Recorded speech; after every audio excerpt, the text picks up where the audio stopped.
Hello class! If you've clicked on this video, you may consider yourself a intermediate leveled gardener, or maybe you just want to learn something new. Either way, you are in store for a burst of knowledge from yours truly, Great Grow. In this video, we'll be going over 10 flowers or plants for intermediate gardeners. If you haven't already checked out the first video in this series, go check it out. The link will be in the description. So without further ado, let's hop right into the video. Now, before we get started, this list is in no particular order, as some flowers may be easier than others on the list. So, coming into our first spot, we have peonies. Peonies are the spring blooming stars of your garden. They have large, showy blooms, heady aromas, and loads of personality. By some estimates, there are as many as 33 different species of them. They are native to Asia, Europe, and Western North America. They are considered to be on the easier side to grow. It's maintaining them that could be difficult. The large, heavy blooms of this plant can cause the stems to flop over during heavy rain and inclement weather. Peonies will benefit from some type of support staking, along with a watchful eye to make sure that they don't get too crowded, as they like to stay well away from other trees and shrubs, since they don't like to compete for nutrients and water. All of this contributes to it being on our list. Coming into our number 2 spot, we have the butterfly bush. The common name for this plant indicates its main virtue. Its flowers draw butterflies and other pollinators such as honeybees and hummingbirds. A butterfly bush is a large plant, growing at least 6 to 8 feet with a spread as much as 5 feet. With thick, woody stalks, it is usually considered a deciduous shrub and behaves as such in warmer climates. In colder climates, it is treated more like a herbaceous perennial, dying back to ground level each winter. It makes its way onto this list as it can be quite a handful to take care of, the reason being that the stems should be pruned down to 8 to 12 inches above the ground in early spring as to prompt new growth. As an intermediate leveled gardener, you may now be learning what it means to prune the leaves and how to do so, but just a quick warning that the butterfly bush is considered an invasive plant in some regions, so check before you plant it and make sure it does not spread outside the garden. Our next spot at number 3 will be coral bells. This is not a very well known plant, but it's definitely one to appreciate. Coral bells is a traditional perennial foliage plant with new varieties introduced every year. Native to North America, the plants form round mounds with a woody rootstock or crown at their base and small bell-shaped flowers that begin in spring or early summer on the tall stems. They are rich in nectar, as the flowers attract hummingbirds and butterflies, plus make nice cut blooms. They make their way onto this list as they can be short-lived perennials unless divided regularly. A beginner gardener may not have the experience under their belt to know how to divide them, which is why I have placed them on this list. In our next spot, at number 4, we have the common yarrow. This is a perennial flowering plant that goes by many names, like gordaldo, poor man's pepper, and thousand leaf. Yarrow can grow to reach more than 3 feet tall during the course of a growing season, and it bears an umbrella-like canopy of clustered mini blooms on long, slender stems.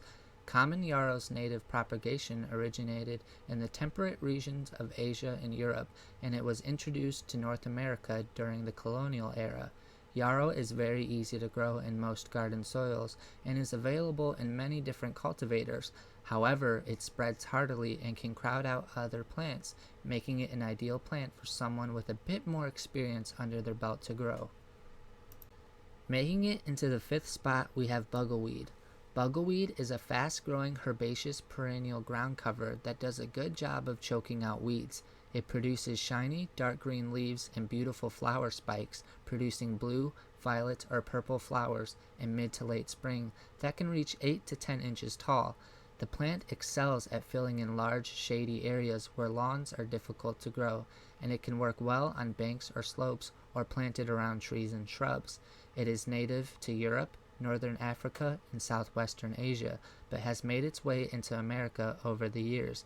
It's on this list because it can make quite a nuisance of itself through its aggressive spreading via underground runners.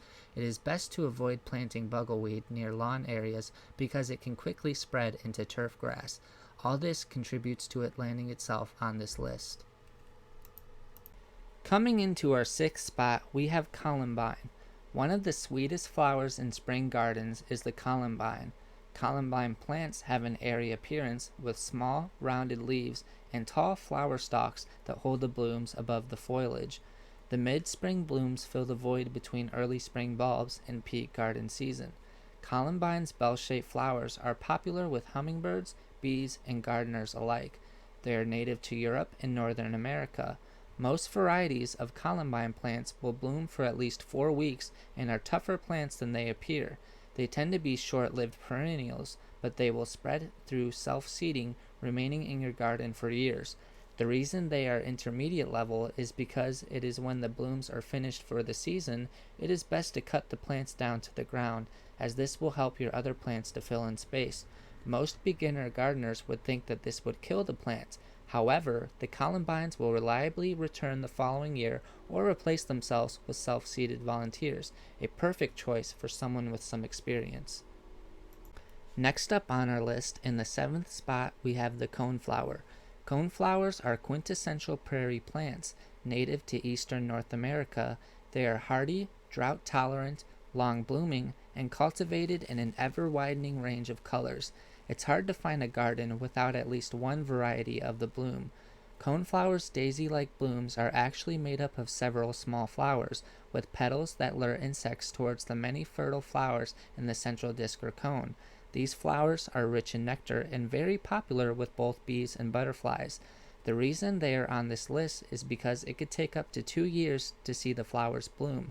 A beginner gardener could see this as a downside because they would not see the results the same season, whereas a somewhat experienced gardener would know that these plants like to take their time to bloom and would not think that they have failed at growing them, a mistake a beginner could easily make.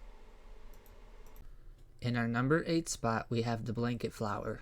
The blanket flower is an easy-to-grow, short-lived perennial with richly colored daisy-like flowers. The plant forms a slowly spreading mound, and the common name may be a reference to how they can slowly spread and blanket an area.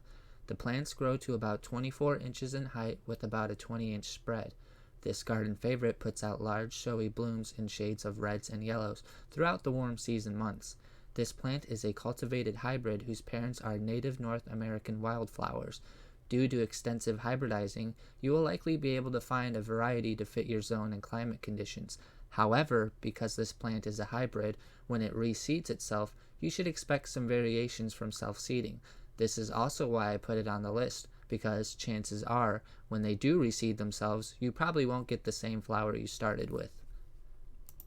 Next up on our list, in the 9th spot, we have the Siberian Bugloss plant. Upon the first glance, the bright blue flowers of Siberian Bugloss look like the blooms of forget-me-not, but the two plants are not related.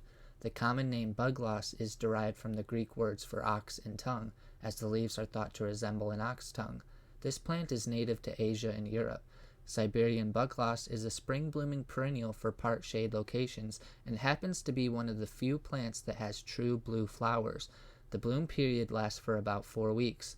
Although Siberian Bugloss is a slow grower, the species will eventually spread out and make nice ground cover. But as I stated earlier, this plant only blooms for about 4 weeks. This is the one downside to this plant, as you only get to enjoy the blooms for a short while. After the bloom time is over, the dark green foliage is a great foliage for small to medium-sized shade plants such as hostas. And speaking of hostas, the number 10 spot will be going to them. Hostas are a popular garden plant for very simple reasons. Hostas don't need sun. They thrive in shade, unlike many other plants. They are native to Asia and produce blooms on long stalks that extend well above the clumping foliage in late spring or summer, but the foliage is the main attraction of them. Among the hundreds of hosta cultivators, there are fast, medium, and slow-growing varieties.